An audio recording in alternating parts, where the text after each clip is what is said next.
Sean Collective, and this video today is all about this. This is our DartZone Pro MK2, which has an extended 12 round capacity. So what we've done here is we've taken a Nexus Pro magazine and we've integrated it into the DartZone Pro MK2 to just give it an extra 6 rounds. This is a fixed internal mag. Mag doesn't remove. So it's just like the original internal magazine, but instead of 6 rounds we've doubled our darts, and we're up to 12 rounds now. I sometimes squeeze an extra one in there as well. Once you've loaded it, can sometimes squeeze one in the chamber, and yeah, it just takes us from what was already one of my favourite pistols, and just doubles the capacity, making it that bit more handy. We've given this our kind of signature paint job to match my Nexus Pro. I'll show you some pictures of them later together. But yeah, as I say, this is quite a simple mod really. Just lots of sanding, filing, measuring. Had to be quite exact and precise, but the integration part was actually pretty simple. And what I'll do, I'll just cut to a quick video showing you some of the internals and what we did. So obviously one of the biggest things about this modification is getting the magazine to fit snugly inside the handle, and this requires a lot of sanding on both the magazine and the interior of the blaster. So we started off, these are the kind of feed lips built into the blaster here. So we took the original Nexus Pro mag, slotted it in nice and flush. We wanted the ridge here to be nice and flush against the bottom of the handle, and then this cut to be here, just match up perfectly with the feed lips. So we kind of measured that out, drew the line, cut that through, and then what we had to do, we had to take out all the ridges and stuff inside. This was all full of channels and ridges. So this is the original follower, and obviously this was designed to slide up and down there perfectly. But because we took the mag from the Nexus Pro, the designs of the follower are very similar, and they have very similar profile. So the follower from the Mark II fits perfectly inside the mag of the Nexus Pro, and it fits into the exact channels, so it feeds perfectly, which is a stroke of luck. And then you've got the angled follower. But what we had to do, there was all these ridges and things in here. So first off, we just took the dremeled them all out, and then lots of filing and hand sanding, and we had to take these right to the edge. I mean, the plastic was really thin at this point. These are where the nuts for the kind of side plates were, so obviously we lost them, so the side plates have had to be epoxied on, because obviously there's no room for the nuts to go in, because we need the mag to fit in properly. But not only that, even with sanding all these bits down on the blaster, it still wasn't enough room. So what we had to do is sand the mag completely smooth. So you can see here, you can see all these ridges and detailings on the mag here. We had to completely take that down, so we took these down by probably 1 millimeter or so. You might be able to see that on camera. Just, you can kind of see on this bit here where it kind of goes down, and then we sanded them down. And not only that, we really had to kind of take the edge, the kind of profile off these edges as well, and really round them out just so the mag fits in nice and snugly. And that means there's no compression on the mag, which means the follower goes up and down. This took me about 3 days and several attempts to get this feeding properly. They just had to keep sanding and filing until there was actually no compression on the mag, and the follower would move nice and freely and feed all the darts perfectly. So yeah, maybe I had to put this together with the mag in 5 or 6 times and test it, and then take it apart, more sanding, put it together, test it, and yeah, it took a bit of trial and error, but it works perfectly. What I'm going to do, this now fits in here perfectly.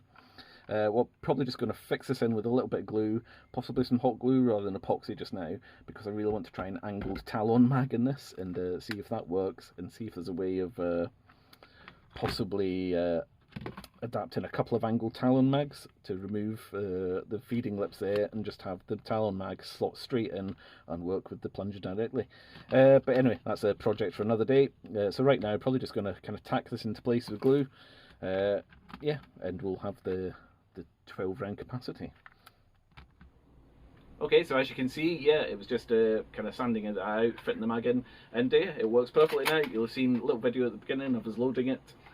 So you just load the darts in the same. The speed loaders, which we've also painted to match, also still work with the blaster. You just pop them in and slam your darts in.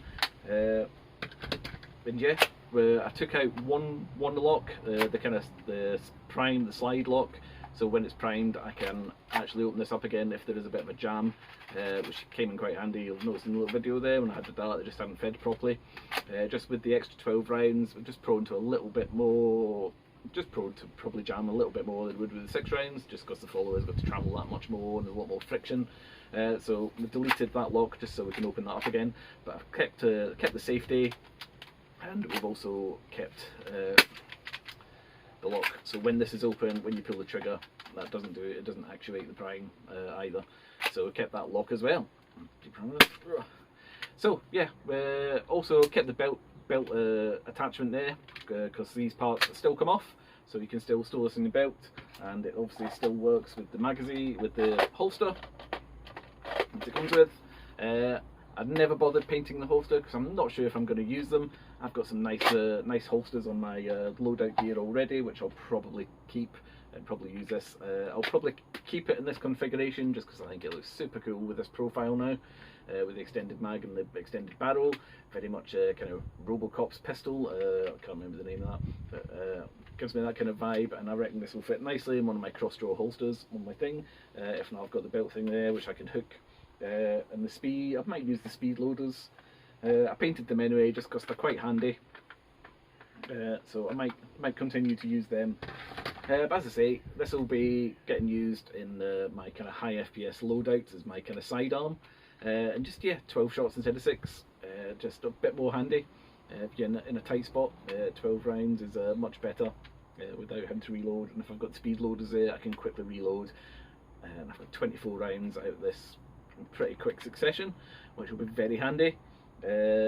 Also, a lot of games now in the UK we're looking at having kind of lower FPS cap when you move to indoor CQB areas. We have these big airsoft field paintball sites where we can use our kind of 250, 300 FPS blasters, but they're not so cool when you're in close quarters with somebody, and it hurts a bit. So we're maybe moving to rules that when you're in a close proximity to players you have to have a much lower powered blaster, under 200 FPS anyway, so this will fit the bill perfectly for that.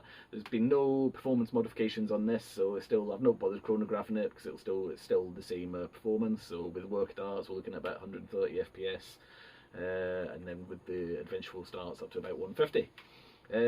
So yeah, I'm very happy with this. I just love how it looks. We finished this with 2K lacquer, obviously, with some metallic, silver metallic holographic flake in there as well, which looks really awesome over the black parts. I was going to add some hydro dip to this, but when I did the kind of chrome detailing and had the glitter lacquer on there, I just thought it looks, I like to look of it enough, and I didn't want to add more hydrographic to it. I'm really happy with how this looks and performs. Such a sturdy feeling blaster, looks really slick with the paint job now, and as I say, it matches my Nexus Pro perfectly. Can't wait to actually get out and use these blasters because I've not actually played with them in a game yet. So yeah, my kind of pro loadout here, it's looking quite sweet, and I can't actually wait to use them. As I say, I've not named this blaster like I usually name a lot of my blasters, just because I've kind of got used to calling it the Mark II. So I'm just going to continue to refer to it as my Mark II, and so I never came up with a name for it like I do with a lot of my other blasters. It'll just be referred to as my Mark II. But anyway, make sure you like us over on Facebook, follow us on Instagram, subscribe here on YouTube, and remember and check out our Etsy store. I've got some blasters up there, put up a couple of different things recently as well, and I've got a couple of things in the pipeline. Should be going up in the Etsy store soon. Make sure you check them out. Anything you buy from our Etsy store really helps us out, and yeah, it's much appreciated. Anyway, thanks for watching, and we'll see you next video. Bye bye.